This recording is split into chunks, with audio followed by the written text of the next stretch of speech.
tener mucho cuidado cuando hablemos de hemostasia, de hematosis y de homeostasis. Tienen algo de parecido en su pronunciación, pero son completamente diferentes. Homeostasis, equilibrio; hematosis, intercambio gaseoso; y hemostasia, coagulación. Entonces, hay varias formas de definir lo que significa hemostasia, pero sí sabemos que es un mecanismo de defensa fisiológico del organismo que puede darse dependiendo del tipo de lesión o del vaso lesionado, que pueden autocontrolar el mismo organismo la hemorragia, pero hay otras que sí necesitan de que el médico haga su acto. Entonces, ¿qué es una hemostasia? ¿Qué significa una hemostasia? Es proteger al organismo de pérdida sanguínea tras una lesión vascular, arterial, venosa o capilar. Por eso que hablamos de hemostasia, decimos un conjunto de mecanismos fisiológicos dirigidos a impedir que la sangre se extravase de los vasos, que se salga cuando se ha producido una lesión de la pared vascular. ¿Y cómo es la primera etapa de esta hemostasia? Es una formación de un tapón, de un coágulo, que el mismo organismo, por un mecanismo de hemostasia, conocemos por mecanismo para la coagulación. Hay la hemostasia espontánea o natural, la que acaba de decir, donde hemos aprendido en fisiología la famosa cascada de la coagulación. Por eso decimos que es un conjunto de procesos biológicos integrados, y la finalidad es conseguir que la sangre se mantenga dentro del sistema vascular sin que se pierda por la herida o por la lesión que sufrió. ¿Y cómo se produce?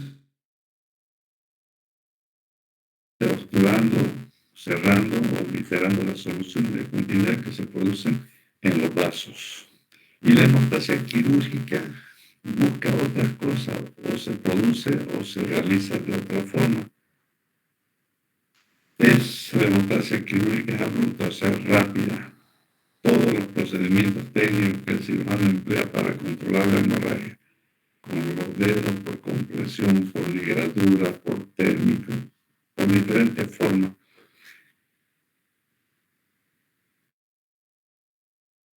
Esta hemostasia quirúrgica actúa en conjunto con la hemostasia espontánea que produce el organismo. ¿Por qué? Porque la hemostasia se produce por un mecanismo fisiológico, que es la lesión de la pared, interviene el factor vascular, muscular y nervioso. Eso lo hemos aprendido en fisiología. Y toda esta hemostasia quirúrgica se realiza a través de ligadura, de coagulación térmica, de presión o de compresión de la herida, dependiendo por eso de qué tipo de vaso estamos tratando de parar la hemorragia. Arterial, venoso y sobre todo el calibre del vaso. Entonces la coagulación sanguínea es un proceso que forma parte del sistema de la hemostasia, donde participan los factores de la coagulación y principalmente las plaquetas, el endotelio y los leucocitos. La trombina es la enzima efectora del sistema de coagulación, eso también me recuerdan por fisiología, que además tiene una variedad de importantes funciones biológicas. Ante la agresión del vaso, ante el trauma, ante la lesión, se producen tres fases: la fase vascular, la fase plaquetaria y la fase de la coagulación plasmática. O sea, para que se produzca la coagulación tiene que haber un daño tisular y un daño plaquetario. Y el que inicia, y por eso hablamos de fase intravascular o extravascular. La fase plaquetaria, o sea, las plaquetas, juegan un papel importantísimo. Por eso hablamos proceso intrínseco, es el que forma, el que inicia el trombo, es el que inicia la coagulación. Por eso se llama trombo blanco o cabeza blanca de un trombo. Al mismo tiempo, la agregación plaquetaria tiene la concentración de una gran cantidad de factores necesarios para la tercera fase de la coagulación plasmática, que es la que acabamos de ver, que es la fase de la coagulación propiamente dicha. Las actividades funcionales de las plaquetas han sido divididas en dos: las funciones dinámicas y las funciones plasmáticas. La función plasmática, la función dinámica, la función es la adhesividad, la agregación, la metamorfosis viscosa, son los cambios, la función trombodinámica y la función retráctil, cuando ya se deshace ese coágulo y queda la fibrina. Y la función plasmática es la liberación del factor plaquetario 3, liberación del factor 2, que es el acelerador de la trombina, y la liberación del factor 4, que es la antiheparina. Estos factores, estas clases de fisiología que estamos repasando, lo van a recordar todo el tiempo durante su formación en la universidad, en el internado, en la residencia y en su vida futura, porque ustedes van a adquirir diferentes especialidades, pero la fisiología no va a cambiar. ¿Cuáles son las fases de la coagulación plasmática? Estaría que tener en cuenta tres fases: la formación de la tromboquinasa o tromboplastina, la formación de la trombina y la transformación del fibrinógeno en fibrina, que es la red de fibrina del coágulo. Por eso que tenemos que tener en cuenta un factor extrínseco y un factor intrínseco. El extrínseco es el daño tisular, es el daño de la pared. Y el factor intrínseco es el trauma que sufre la sangre, o sea, sus elementos forman las plaquetas, los glóbulos rojos. Estos tienen sus propios activadores. Estos van a actuar sobre la trombina, sobre la protrombina, la van a transformar en trombina. Esta se transforma en fibrina y finalmente forma la famosa red o hilo de fibrina. Los términos intrínseco y intrínseco se refieren a la formación del coágulo dentro o fuera del sistema, o sea, en la pared del vaso. El sistema intrínseco es relativamente lento y el intrínseco es más rápido. Ambos, la vía final es la conversión de protrombina en trombina. Es importante que se cumplan estos pasos: el daño tisular, el daño plaquetario, aparezcan sus activadores y formen el coágulo. Entonces la vía intrínseca y la vía extrínseca tienen su activador de protrombina, que actúa transformando la protrombina en trombina. Para recordar un poquito, porque es importante que recordemos los factores de la coagulación: fibrinógeno, protrombina, tromboplastina, también llamada tromboquinasa, el calcio, que es fundamental, la proacelerina, que también llamada factor lábil, igual que el factor 6, igual que el factor 5, o sea que también es un factor lábil, la globulina acelerada, también llamada. La proconvertina, factor estable acelerador de la conversión de la protrombina en suero. El factor 8, el factor antihemofílico A. El factor 9 es el componente tromboplástico del plasma, también llamado factor clima o antihemofílico B. El Stroll Prober, el 10, o autoprotrombina C. El 11, antecedente tromboplástico del plasma, factor antihemofílico C. Estos dos últimos son muy importantes: el factor Hageman o factor contacto, es el factor cristal donde ya se van apareciendo los hilos de fibrina, pues llama factor cristal. Y por último, el estabilizador de la fibrina, el famoso factor laquilol. Ahora, después de esto, ¿qué viene? Ahí no termina la coagulación, porque hay un paso más, que es la lisis del coágulo, llamada también retracción del coágulo. ¿Y qué queda después de eso? El suero líquido. Por eso que en trauma, por ejemplo, los pacientes que tienen un trauma de tórax y coleccionan líquido, en este caso sangre, en el tórax, si no se lo drena pronto, hacen lo que se llama los hematomas retenidos. Y ese hematoma retenido se va a ir licuando poco a poco y forma la fibrina. ¿Y qué va a pasar con ese pulmón? Va a formar adherencias de las plebas entre sí, la plebra parietal y la plebra visceral se van a fusionar, se van a soldar, se van a pegar. A eso se llama paquipleura. Y esa paquipleura es una coraza gruesa que envuelve al pulmón y por tanto el paciente va a empezar a tener dificultad respiratoria, no va a haber una expansión pulmonar, no va a haber una buena oxigenación. Entonces es importante que nosotros recordemos los factores de la coagulación.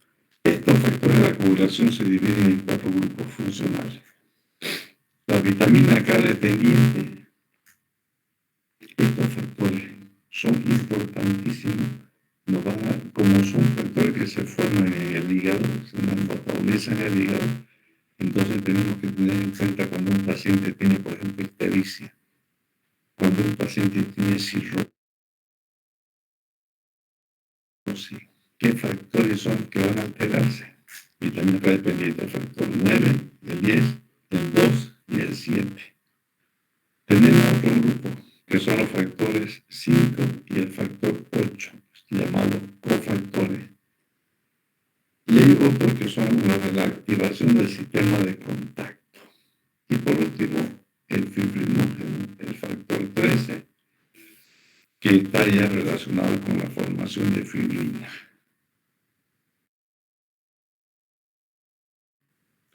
Ahora el grupo funcional de los factores de coagulación, lo que venía diciendo la parte del hígado. Factores vitamina K dependientes, vamos repitiendo el 2, el 7, el 9 y el 10, y todos son sintetizados en el hígado. Los cofactores 5 y 8 en el hígado también lo contienen las plaquetas y las células endoteliales. El activador del sistema de contacto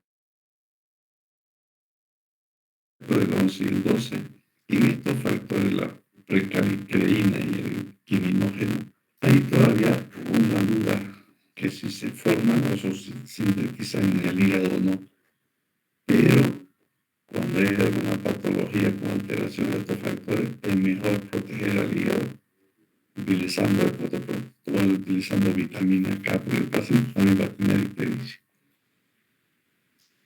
Y el otro grupo es el de la fibrinoformación. Los factores de coagulación, el fibrinógeno, el factor 13. Este también está sintetizado en el hígado y las plaquetas. Miren, es importante que nosotros desde ahora vamos conociendo que no todo aquel paciente que está con ictericia es obstructiva por un cálculo. La hepatitis produce ictericia y no es un cálculo.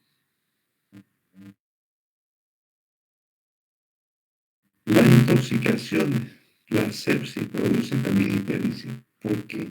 Porque hay un daño del hepatocito. Y cuando hay una sepsis y el paciente ictérico y hacen un hepatograma, usted va a ver que la bilirrubina directa se eleva. Y nosotros hemos aprendido en la fisiología que cuando la bilirrubina directa predomina, generalmente es de origen obstructivo. Pero no nos olvidemos que cuando existe la lesión del hepatocito en paciente séptico, por ejemplo, va a elevarse la bilirrubina directa.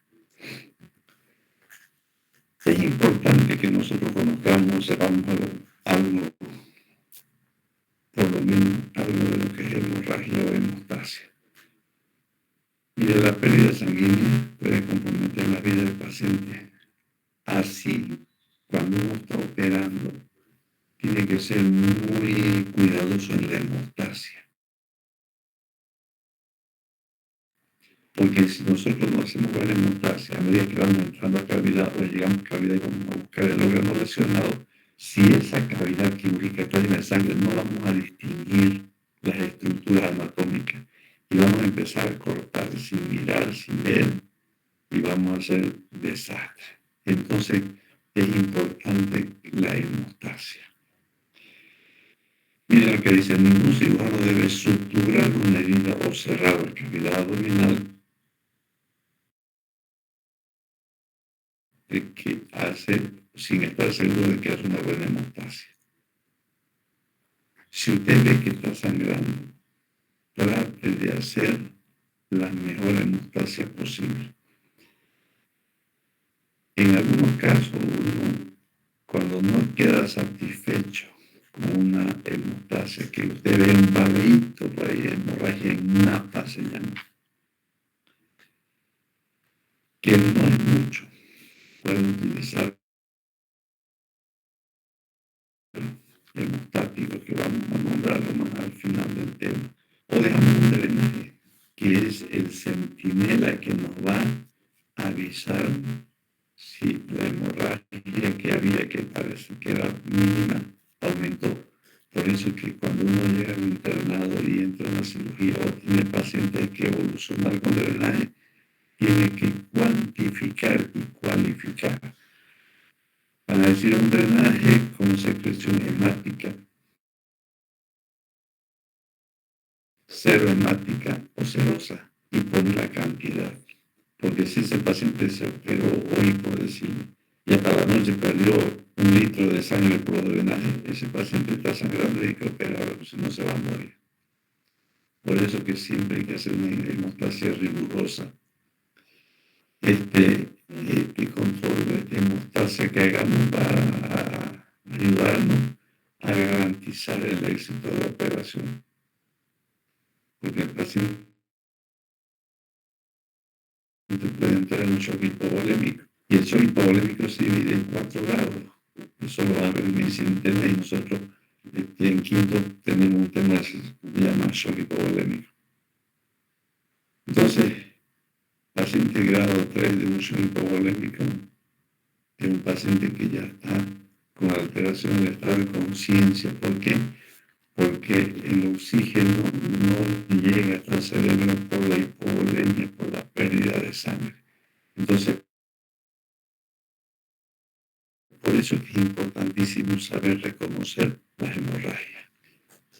Otra definición es la extravasación de sangre consecuente con la relación de los vasos sanguíneos. Su gravedad dependerá de la cantidad de sangre perdida y del estado del paciente. Si un paciente está taquicárdico, post-trauma o post-cirugía, significa que ha perdido o está perdiendo sangre. No se olviden, chicos, que la primera manifestación de un shock hipovolémico es la taquicardia o la taquisfigmia, porque uno a veces no tiene estetoscopio para apuntar, pero tiene la mano para tomar el pulso. Y eso también han visto en fisiología. ¿Qué es pulso? Pulso es la sensación de expansión periódica que se comprime o que se percibe al comprimir una arteria sobre una superficie ósea, por ejemplo, el pulso cubital, el pulso perio, es apretando la arteria sobre un huesito y uno puede palpar el pulso. Y ese pulso también por fisiología tiene diferentes características. Hay un mnemotecnio que dice fritase: frecuencia, regularidad, intensidad, tensión o dureza, amplitud, todas ese mnemotécnico, usted lo percibe al tomar el pulso. Entonces, tenemos un arma importante para determinar clínicamente un shock, aparte de la taquicardia o taquifimia, tiene todo el cortejo sintomático del shock hipovolémico. Hipotensión, taquicardia, sudoración o nubilación dependiendo del grado. Entonces es importante que sepamos distinguir la hemorragia. Para un adulto, para ustedes, para nosotros, la pérdida de 500 ml es bien tolerada, no produce ninguna alteración. En algunas personas puede producir ligera hipotensión muy discreta, un poquito de aceleración del pulso, pero cuando una persona pierde, por eso usted puede donar sangre sin ningún problema, porque dona 500 ml, 450 ml la unidad. Pero si la pérdida es mayor a 1000, sí, hay una hipotensión marcada, hay taquicardia y signos iniciales de un shock hipovolémico. Y uno de los signos iniciales de shock hipovolémico es la nubilación por la falta de oxígeno al cerebro. ¿Qué va a haber? Oligonuria por lo menos, disminución de la micción horaria. No se olviden que en pacientes normales, como cualquiera de ustedes, orina por día, un volumen de 60 ml hora, entre 40 y 60 ml hora. Durante el acto quirúrgico, la evaluación de la cantidad de sangre perdida, alguna vez se los he dicho,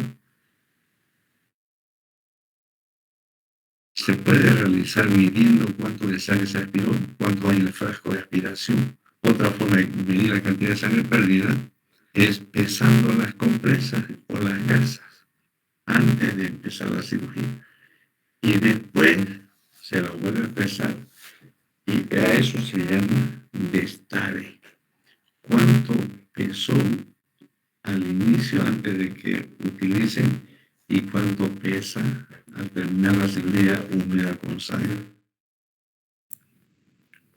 Entonces, esa es la diferencia. O sea, de esas dos formas pueden medir la pérdida. Cuantificando lo del frasco. Sí. ¿Cómo digo que se llamaba? Destare. Destare. ¿Usted alguna vez acompañó a su madre al mercado? Nunca, no, ociosos. Cuando usted va a comprar, por ejemplo, 1 kilo de tomate, por decirle,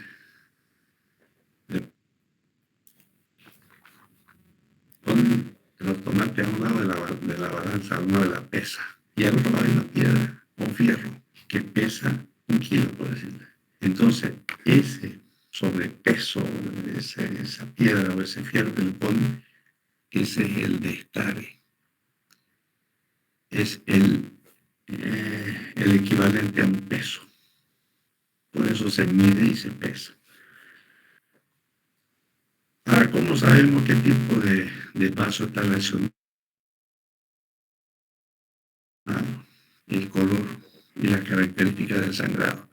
La hemorragia arterial en chorro coincide generalmente con los latidos cardíacos en chorro. Es sangre roja. La gente dice es sangre viva, dice, ¿no?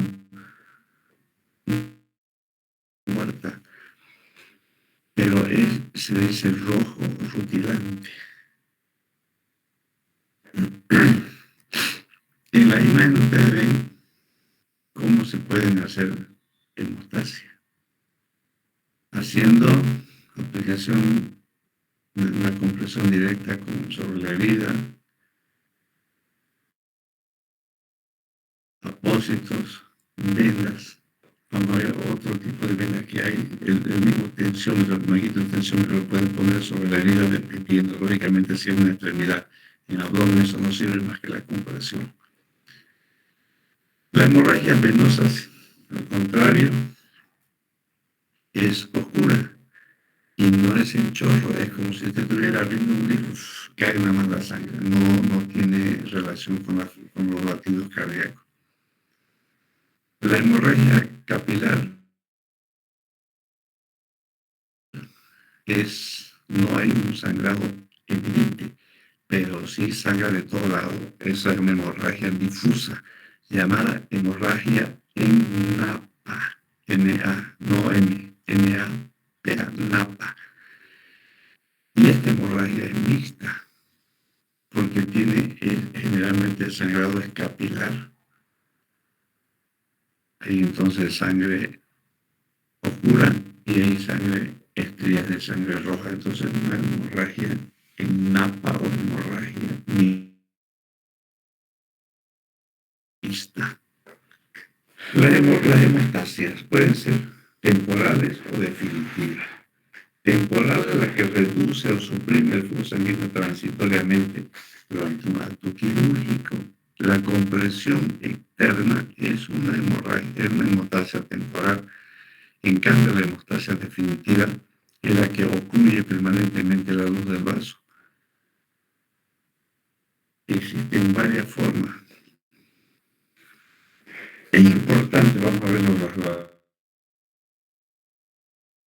nosotros conozcamos esto. Ustedes en el internado, o tal vez en práctica de semiología, el residente les va a decir, pídale un coagulograma. Pues a veces uno se queda pensando que será un coagulograma. El coagulograma es el tiempo de sangría, el tiempo de coagulación, el tiempo de tromboplastina. Estos factores son importantes porque tenemos que reponérselo al paciente o darle los medicamentos que necesite para mejorar esto. El tiempo de sangría valora la interacción entre las plaquetas y un vaso sanguíneo lesionado y la formación de un tapón de plaqueta o llamado, como hemos dicho, trombón blanco. Está alterado en caso de trombocitopenia, la enfermedad famosa de von Willebrand, deficiencia del factor 5 o la hipofibrinogenia.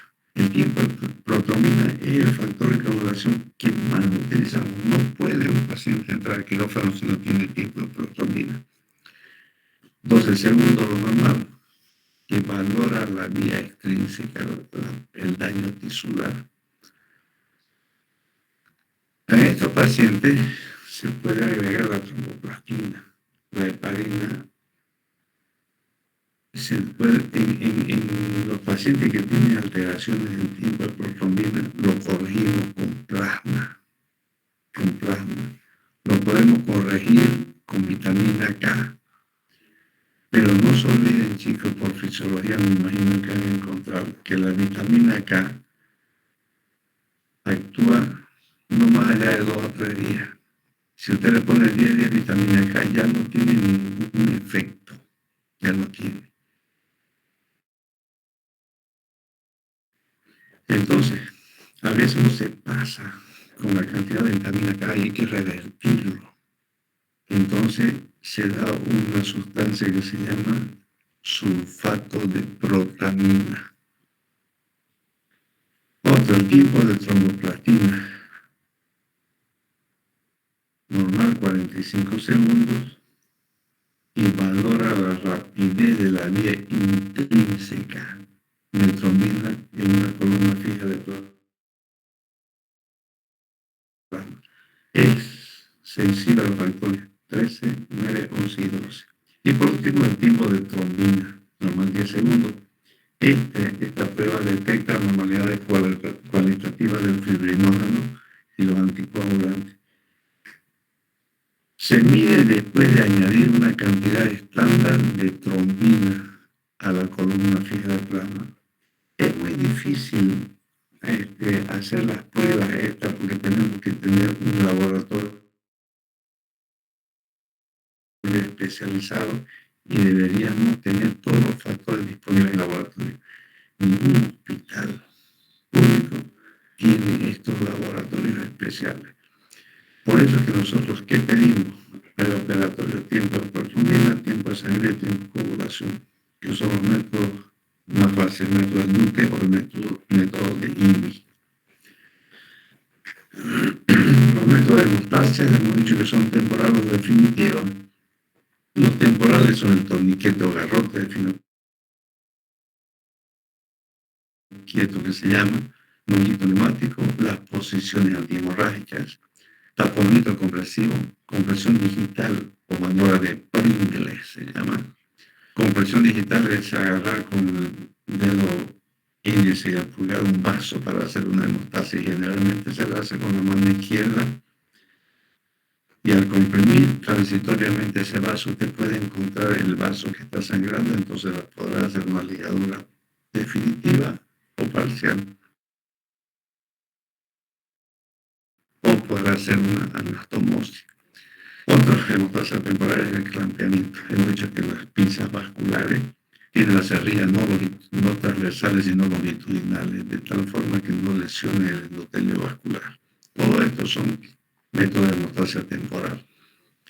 En cambio, los métodos de hemostasia definitivos tenemos la coagulación térmica, la fotocoagulación, el pinzamiento con hemostáticos, la electrocoagulación, que es el electrobisturí, ligadura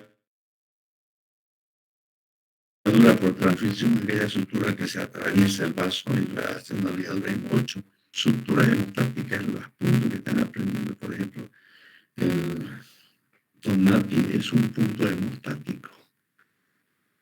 Los clips metálicos o los coagulantes tópicos. El torniquete o garrote de fino quieto es el método más simple. Consiste en una faja o tubo, una goma que se coloca en la raíz del miembro, ejerce compresión de los vasos contra la estructura ósea, impidiendo el sangrado. Pero, aquí viene el pero, como son gomas delgadas, el torniquete no está indicado en proceso de hemostasia temporales largas. Un paciente con un torniquete no puede estar más de 1 hora pinzado porque va a lesionar primero el endotelio de los vasos que están más arriba y 2, va a ser una compresión nerviosa. Esta compresión nerviosa va a llevar a lo que se llama la necrosis isquémica de Volkmann. Eso lo van a ver ustedes al año en traumatología. Entonces, ¿cuál es lo mejor o cuál es más aceptable de todo esto? El manguito neumático, que ven en el brazo en la imagen, es el manguito del tensiómetro. A diferencia del torniquete, que es el que te ponen cuando te van a poner una inyección, los venosos te van a sacar sangre, tiene más espacio, es más ancho. Entonces la lesión vascular o nerviosa es muy bajo su porcentaje. Entonces, es preferible utilizar este manguito. Ahora, si usted está en el campo y va a presenciar una lesión, una amputación traumática, es mejor, si lo único que tiene es un torniquete, póngale el torniquete, pero suelte cada media hora durante 5 minutos. ¿Para qué? Para que el sangrado fluya. Primero, no forme coágulo. 2, si ese brazo que estaba lesionado, seguro que tiene colaterales, entonces va a permitir que la parte distal de ese miembro afectado tenga por sus colaterales cierto flujo sanguíneo. Por eso que es importante tener en cuenta, si usa torniquete, afloje cada 30 minutos. Si no, utiliza el manguito neumático de tensión. La venda de Martin lo utilizan mucho los traumatólogos para hacer cirugía de extremidades. Es una hemostasia temporaria, es un vendaje semielástico que empieza usted a vendar desde la punta de los dedos y va haciendo el vendaje de los dedos hacia la raíz del miembro, para que la sangre que estaba en los dedos y el antebrazo, por ejemplo, lo suba hacia arriba, lo desplace hacia arriba. inversa, no empezar de la raíz del miembro a vendar para abajo, porque va a producir una plétora sanguínea en los pulpejos, o sea, va a traer mucha presión de sangre en los pulpejos y va a producirle isquemia. Entonces, siempre que ustedes hagan un vendaje, nunca empiecen de la raíz del miembro, siempre de la parte terminal a la distal.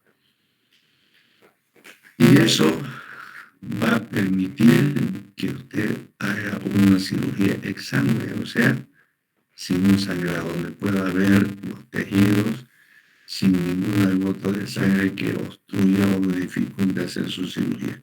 Pero esto es para tiempos cortos, 1 hora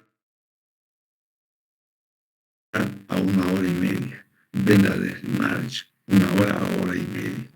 Con un tiempo más prolongado eso no podemos mantenerlo porque va a producir una parálisis o la famosa necrosis isquémica de Bohr, sobre todo en pacientes que tienen poco tejido graso. Las posiciones antihemorrágicas, aquellas que el campo operatorio está elevado por encima del corazón, y si va a operar miembro inferior, entonces póngalo cabeza abajo. Entonces, con eso va a disminuir. No es que lo va a dejar en sangre, sino que va a disminuir el sangrado, porque las piernas están o los pies están más elevados. Entonces son posiciones antihemorrágicas, la posición de tren del burro. El taponamiento compresivo es el más aconsejable, hasta en las películas que ustedes han visto, hasta en las novelas. Le disparan a uno y se hace con pañuelo o lo que sea, y lo comprime la herida, ¿no? Entonces el taponamiento a veces incluso se realiza durante la cirugía, cuando las hemorragias son innapas, son hemorragias capilares. Entonces usted comprime el campo operatorio. ¿Cuánto? El tiempo que dura un tiempo de sangre, entre 5 y 10 minutos. Entonces, después de ese tiempo, retira ese taponamiento y con seguridad que no va a haber ya sangrado. Entonces, es para comprimir la herida con gasa o compresa. Algunos minutos, el taponamiento compresivo colapsa los capilares y de esa forma ha producido una hemostasia que puede ser temporal, pero que a veces incluso ya es definitivo porque se cumplió el mecanismo de la coagulación. La compresión digital, donde generalmente se ha hecho, donde más se realiza o se ha realizado, cuando uno está operando una vesícula y no tiene conocimiento de la anatomía, por eso es muy cierto lo que dijo William Charlier, cirujano que no sabe anatomía es como un ciego echando un tronco. Si usted no sabe cuáles son los límites del famoso triángulo de la muerte que le han dicho ustedes en anatomía, el famoso triángulo de Calvo, y no saben qué contiene ese triángulo, van a lesionar lo que pasa por ahí, que es la arteria cística. Entonces, o por el conocimiento, o porque la cirugía también tiene muchas adherencias, tiene plastrón, está infectado, a veces uno lesiona la hepática. Y al lesionar la hepática, el sangrado es terrible. Entonces usted con el dedo índice y pulgar comprime la arteria. ¿Para qué es importante? Para poder identificar el sitio de la lesión e ir a hacer la reparación. A esta maniobra de compresión digital generalmente se la hace con la mano izquierda, para que con la mano derecha usted busque el instrumental necesario, el clip, el clamp vascular, y pueda repararlo. A esta maniobra se llama maniobra de Pringle, así como las papas fritas. Ligaduras temporales de vasos gruesos. Cuando uno tiene una lesión de una arteria de grueso calibre, un vaso grueso calibre, tratemos de no ligar con hilo delgado, porque el hilo delgado que va a producir lo va a cortar el vaso. Por eso que hemos dicho, mientras más ceros tenga el hilo, es más delgado. Mientras más números tenga el hilo, es más grueso. Entonces tratemos de usar esos hilos gruesos o utilicemos cintas, o sea, un poco más anchas para no lesionar el endotelio vascular. Esto se debe hacer de manera que las paredes vasculares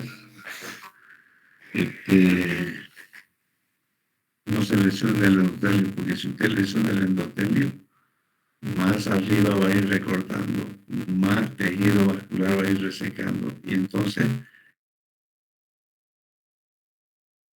va a tener más dificultad en hacer la anastomosis.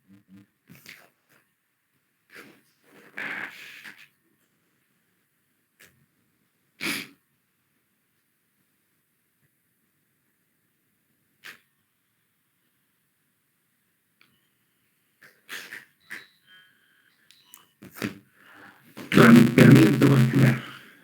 Cuando hablo, fíjense la pincita esa. Esa es una pinza vascular. Y las cerrillas son longitudinales. Son clampeamientos temporarios que se ponen por debajo de la lesión, por debajo de donde está el vaso seccionado, para poder hacer una anastomosis de sangre, o sea, que no sangre. Cuando usted tiene un sangrado de ambos extremos del vaso, es muy difícil hacer una anastomosis. Entonces, se hace un clampeamiento con estas piezas vasculares, puede ser un bulldog, una Sapiensky, hay diferentes nombres. Estos clamps, usted le da la presión que usted quiere en su cremallera. Y lo importante es saber que el clampeamiento no va más allá de un solo clip y no hacer el cierre, la oclusión, como hacemos con el portaguilador que lo ponemos al final de cremallera. Entonces, temporal, suave. Ahora, los métodos de hemostasia definitiva es aplicar a los vasos que por algún accidente se cortaron o tal vez por necesidad. Por ejemplo, la arteria cística. La arteria cística tenemos que ligarla y son ligaduras definitivas, porque si la dejamos suelta va a sangrar. Un momento, por favor, un momentito.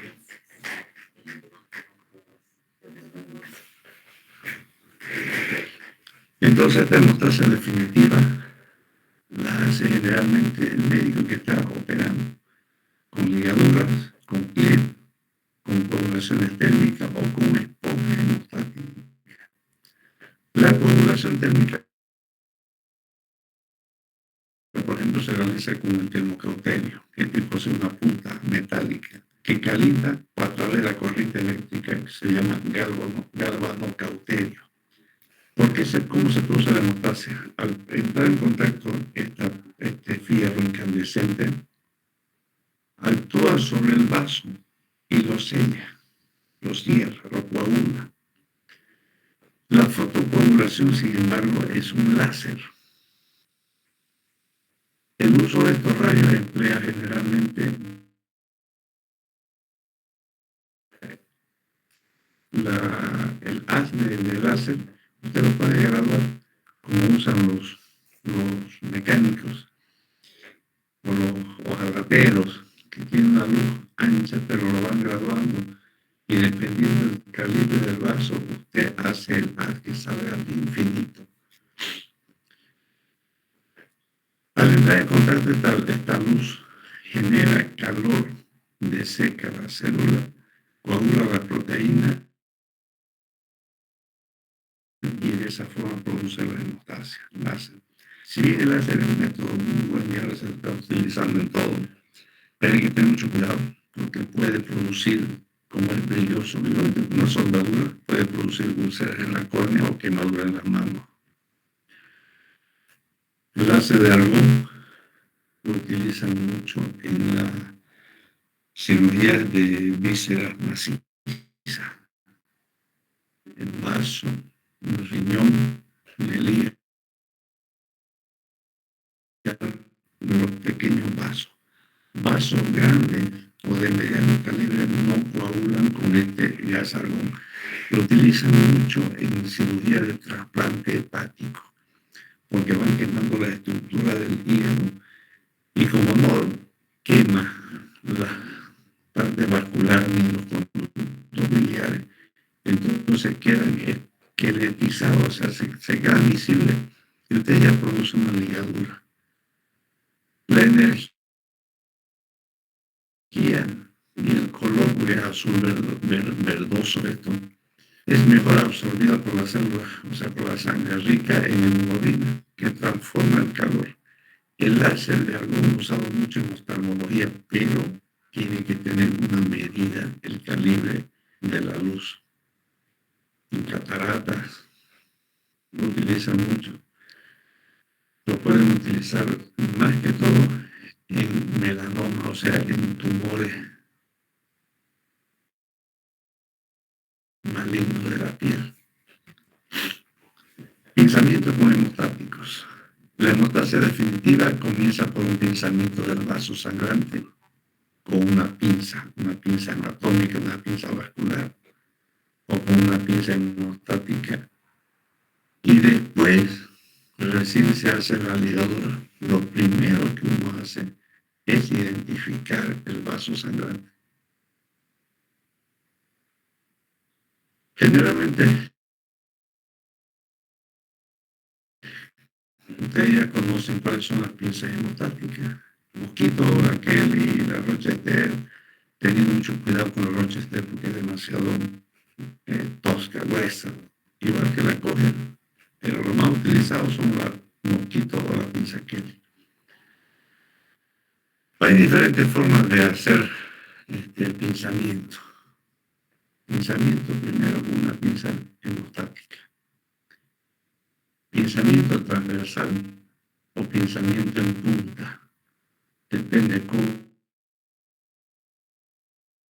usted agarra el vaso. Una pinza en punta y por debajo le pone la pinza Kelly. O directamente agarra, si el vaso es visible, hace el pinzamiento transversal y por debajo de la pinza hace su ligadura. Las ligaduras hemostáticas consisten en obstruir o ocluir un vaso con un nudo o con 3 seminudos. Se puede efectuar sobre el vaso, siempre y cuando esté esqueletizado, aislado. A eso se llama ligadura individual. O si no, hacemos la ligadura en masa de 2 vasos, más la arteria, dependiendo si no es muy grueso. Porque si es una arteria de grueso calibre, es mejor hacer la ligadura individual de esa arteria. Ligando en masa, el riesgo es que se afloje y vuelva a sangrar. Por eso, mejor ligadura de grueso calibre es mejor utilizar individualmente. Electrocoagulación es lo que utilizamos. Como electrolitis se basa en la propiedad que tiene determinada forma de corriente que entra en contacto con los tejidos, generando calor, deshidratando, coagulando las proteínas y cerrando o ocluyendo la luz del vaso.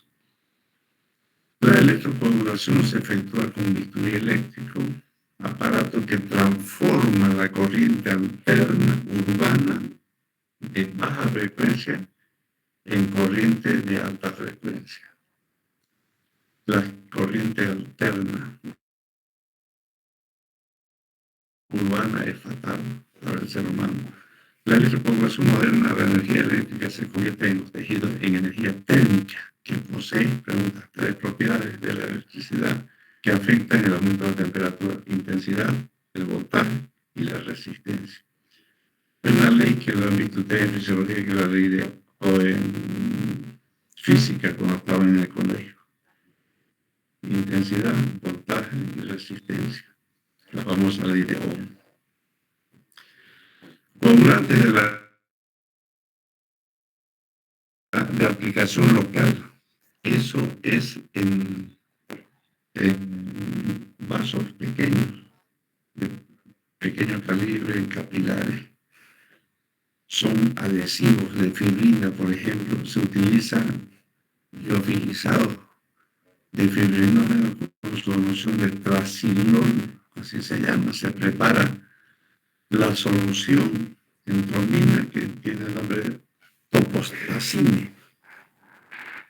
Esto se lo coloca en la herida, en el lecho, sobre todo donde se lo utiliza en cirugía de vesícula. Como la vesícula está adosada, está prendida el hígado y uno lo desprende, entonces el lecho hepático queda sangrando. Utilizamos el adhesivo de fibrina, el trasilol. Este trasilol ya no hay mucho en el mercado, muy rara vez usted lo encuentra. Podemos utilizarlo para famosos sellantes de fibrina, el tisucol. Son agentes químicos, hemostáticos y adhesivos derivados de los productos del plasma. También vienen preparados. Esto se utiliza mucho en cirugía cardiovascular y en cirugía del neuro a nivel cerebral. Sellante de fibrina tisucol. Niertip es un filtro de colágeno absorbible, son como mallitas, son estructura microfibrilar, aporta gran superficie de contacto.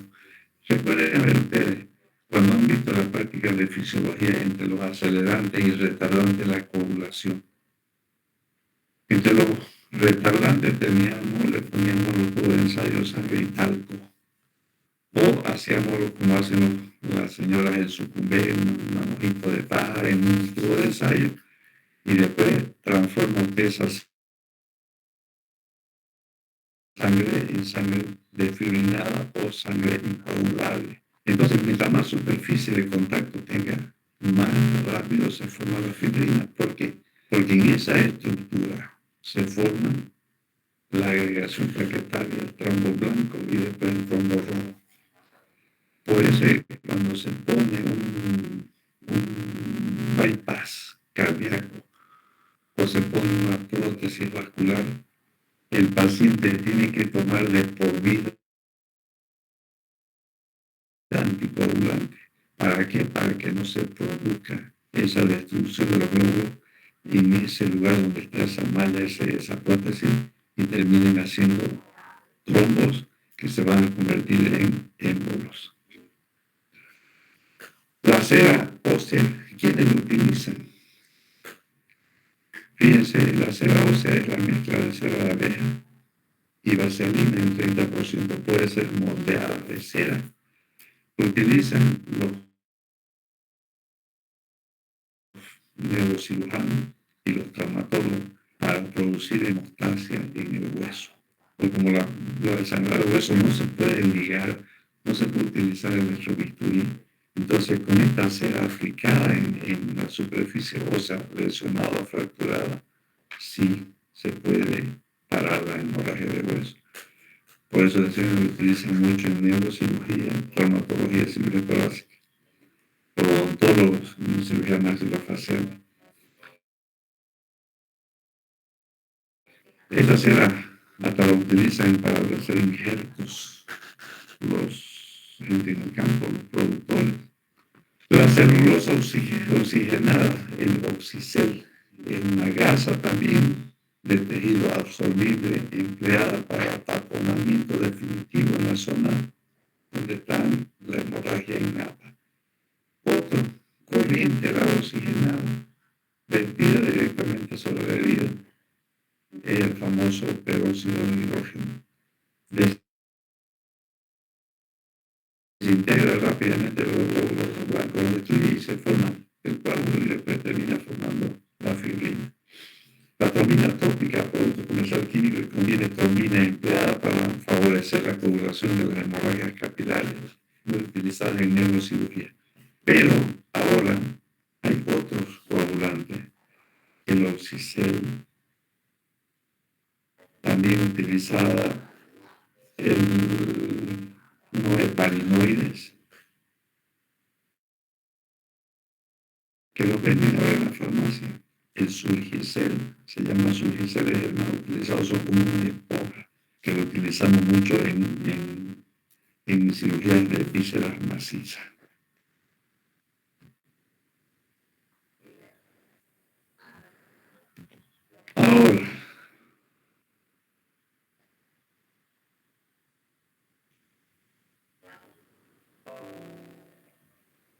Síntesis quirúrgica.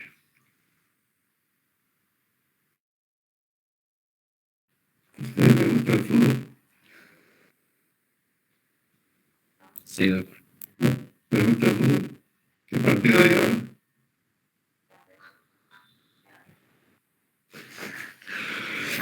Bueno, chicos, no. Me parece que no les gusta el fútbol, vamos a seguir avanzando entonces. Brasil-Canadá, creo, doctor. Brasil. Ya me parece que bueno con ustedes. Bueno, vamos a quedarnos aquí en síntesis quirúrgica. Es un tema relativamente corto. Su nombre indica que es síntesis, esto desde que hemos visto el instrumental, que la síntesis quirúrgica es la aproximación de los tejidos, ¿verdad? Entonces, este tema es el repaso de todo lo que han hecho. ¿Qué necesitamos en la síntesis? ¿Cuál es el último cuadrante de la mesa instrumental? ¿Cuál es el último cuadrante? Sí, Instrumental en el último cuadrante. Cortaguja, hilo y la tijera para cortarlo. Entonces, en este tema, no toca hablar de este tema, vamos a hablar de todo lo que estamos viendo en la parte práctica. Pero es importante que tengamos en cuenta que la síntesis quirúrgica, para que sea buena, tiene que estar bien afrontados los bordes. Y es lo que se le está exigiendo, que los bordes tienen que estar bien afrontados. Uno, dos, que los puntos tienen que ser a la misma distancia de entrada que la de salida. Que los nudos no tienen que hacerse demasiado apretados, porque la compresión le quita o hace que la sutura o la herida se abierta, se bloque. Si lo hacemos muy seguido, le estamos quitando irrigación a la piel y esos pacientes van a terminar haciendo isquemia, y la isquemia que lleva a un queloide. Por eso que en la síntesis les vamos a exigir que lo hagamos bien y generalmente de derecha a izquierda, que vamos a utilizar el material adecuadamente. ¿Ya? Entonces, aquí nos va a quedar para que puedan ver su flujo. Ya, doctor. Muchas gracias.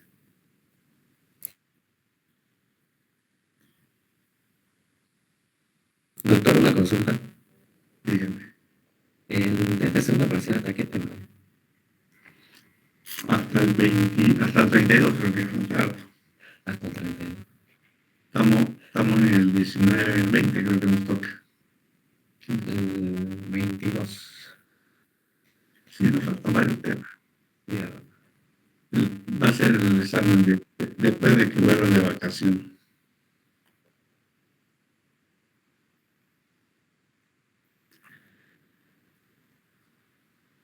Estamos pensando que el examen práctico tendríamos que darlo antes del receso.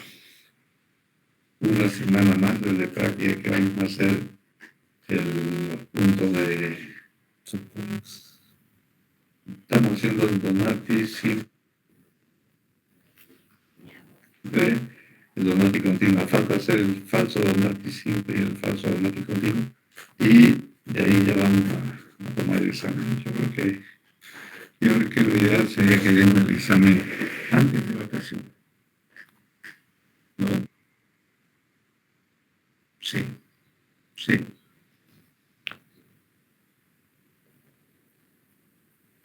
¿Están de acuerdo o no? Estamos de acuerdo.